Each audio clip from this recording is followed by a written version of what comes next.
everybody, I wanted to share a project with you today because I've had a great success with one of the things I've been working on in Excel. If you're not familiar, a lot of the improvements that I've been coming up with have been Excel-based continuous improvements, little macros, little automation that right now I'm working a lot in the HR space. So you've got a lot of administrative processes where they're using databases, online, but they're doing things in Excel to create custom reports. And this is just one example of this opportunity. So in this case, what we're working in is leave of absence arrears. So when somebody goes out on leave, they're not getting paid, but they still have benefits, and usually we take deductions right out of the paycheck. So they're in arrears to their benefits, and we have to calculate how much of an arrears payment that actually is. In this case, what we were doing, this is just a little bit of the process, but some arrears administrator would have to get a list of all of their paychecks in the past, and then they would have to identify where they were on leave. And in this case, we can see there's a huge gap between the 19th of March 2021 and the 11th of June 2021. So during this time, they were not paying for their benefits. So what the leave administrator would then have to do is they would have to add in all of the rows for every missing paycheck, but not just for every missing paycheck, but also for each benefit type. So we see here that there are, it looks like 7 benefit types. So this person, the leave or the arrears administrator, would have to enter in 7 benefit types for every 1 week that was missed. And we see here that there were several weeks missed. So we're talking about 30 rows, or for 5 weeks, 30 rows. I won't belabor the point here. She would then go and have to drag down this information here, and I'm showing you kind of just so you can see it. There would be no check number because a check was not issued, but all of this information would also have to be brought down. In addition, she would have to figure out what the plan type was for each of these benefits and associate it with these. So if the person was still on PPOB, they would have to put in a couple PPOBs, as well as the deduction class. This means, is it before tax or after tax?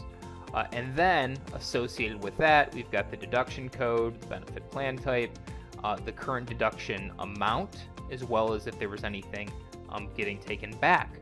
So there's a lot of work here. It's a lot of minutia. If it's not clear yet what the person's actually doing, that's exactly the point. Is there's a lot of manual input. There's a lot of manual inspection going into this admin process, which is essentially just to say, hey, you owe us this amount of money, and we're going to start taking it out of the next paycheck. So I said, man, it sure would be easier if Excel did all of this work for you. And when you think about it, it's something that Excel can do, right? Is this deduction class is not going to change. The before tax, this is medical, so the before tax is always going to be the before tax when associated with this code. The plan type is not going to change as well. That's associated with this code. The dates can easily be calculated based on the schedule of paychecks. Is it every week? Is it every other week? Is it twice a month? So we can certainly calculate those things.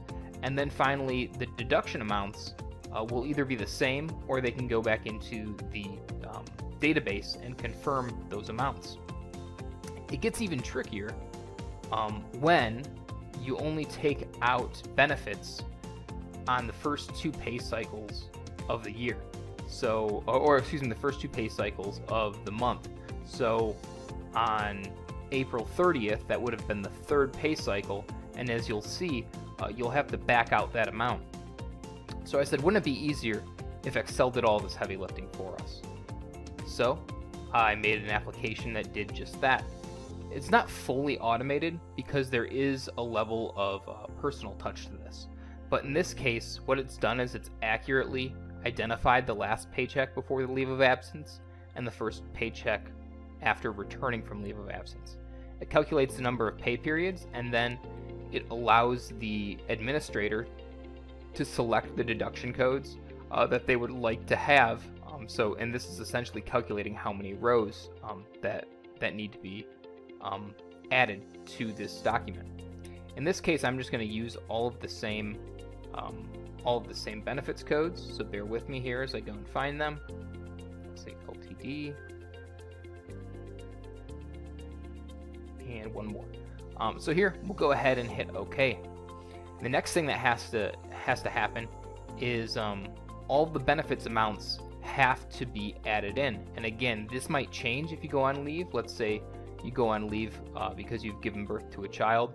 When you come back, you might have increased your increased your payment in your medical because it's gone from a single person to a family rate. So we give the administrator the option to change these amounts, but we also make recommendations to say this is what we historically have for this person. This is the most recent amount that we have for this person. So it can allow them to confirm that and makes it a little bit easier. You can also see as I've done that it started to populate some of these fields down here. We go ahead and hit OK, and then what has happened is I've taken all of this information here, I've sorted it, and then for different pay periods for different pay periods like this one here that was on the 30th of April, where we said we really don't have to take out arrears for that pay period, we're removing that, but we're still leaving the line item to show what we've done to kind of have some traceability. And then finally, we've generated a report. So this is something that historically they have done, and this is the format that they give to payroll to start taking the funds out of the upcoming paychecks. And in this case, we have it subtotaled.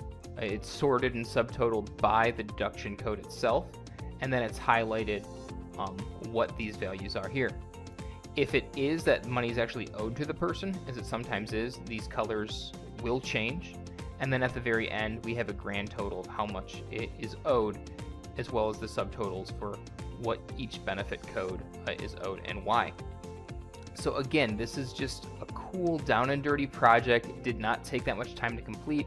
And when you think that it was taking, close to 20 minutes for the administrator to do this per person for every leave in a 10,000 person organization, you can see that the savings are compounding on itself. It's very little effort to train somebody up on this. It really wasn't that much effort to put in place as well. And the impact is really astronomical when you think about this over the next several years. So if you're interested in learning more about Excel-based process improvement, the Lean and Six Sigma stuff that I'm working on here, or anything else, please go ahead and send me an email.